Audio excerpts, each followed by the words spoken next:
nous sommes. Et bah les amis, on va directement parler de notre cher Xabi Alonso qui a reçu une mauvaise nouvelle de la part du Real Madrid. Comme vous le savez les amis, on est en janvier et bientôt le mercato d'hiver. Le Real Madrid a prévenu Xabi Alonso, aucune recrue en janvier. Le prêt d'Hendrick à Lyon sera le seul et unique mouvement pour cet hiver. Donc à part ça, il n'y aura rien du tout, nada. Aujourd'hui, malgré la densité de l'effectif au milieu, on sait que ça manque de qualité. On le sait très bien. Ça manque de qualité et d'expérience surtout. Depuis qu'on a perdu Toni Kroos et Luka Modric, on les a pas remplacés. C'est pas Constantino ou Arda Güler qui va les remplacer. Non. On le sait très bien, donc on aura beau se voiler la face, mais tôt ou tard, on va devoir les remplacer. Cependant, les amis, malgré que cet hiver-là, il n'y aura pas de mouvement, pour l'été prochain, le Real Madrid commence déjà à avoir des pistes. Selon le média Lasser, le Real Madrid aimerait recruter Vitinha du Paris Saint-Germain. Voilà. Et ça, en cas de départ de Vinicius l'été prochain. Donc, si Vinicius plie bagage l'été prochain, le Real Madrid aimerait recruter Vitinha.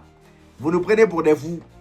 Quand vous voyez Vitinha, vous pensez vraiment qu'il veut venir au Real Madrid? Qu'est-ce qu'il va venir foutre là? Au Paris Saint-Germain, il est dans une équipe collective, une équipe qui vient de remporter presque tout. Voilà, c'est sur la scène internationale. Niveau salaire, on ne peut pas faire mieux qu'eux. Étant donné que là-haut, on a un président radin. Voilà Vinicius qui est en train de galérer à renouveler son contrat parce que Florentino Pérez ne veut pas payer son salaire. Donc moi, je vois pas l'intérêt pour Vitinha de quitter le Paris Saint-Germain, club dans lequel c'est lui le tireur de penalty, club dans lequel il est l'un des joueurs clés du milieu, si ce n'est le joueur clé du milieu. D'autant plus que devant lui, il a des attaquants avec qui il s'entend bien, des attaquants qui n'ont pas le melon. Il va pas laisser tout ça pour venir au Real Madrid, histoire de rejouer encore avec Kylian Mbappé, quelqu'un avec qui il ne s'entendait pas. Je rappelle juste pour ceux qui ne sont pas au courant, quand Kylian Mbappé était au Paris Saint-Germain, à un moment il ne s'entendait pas avec Vitinha.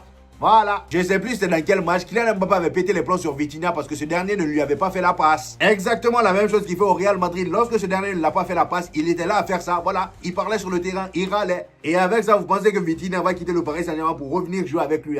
Respectez-nous un peu. Vous nous prenez pour des débiles ou bien? Franchement.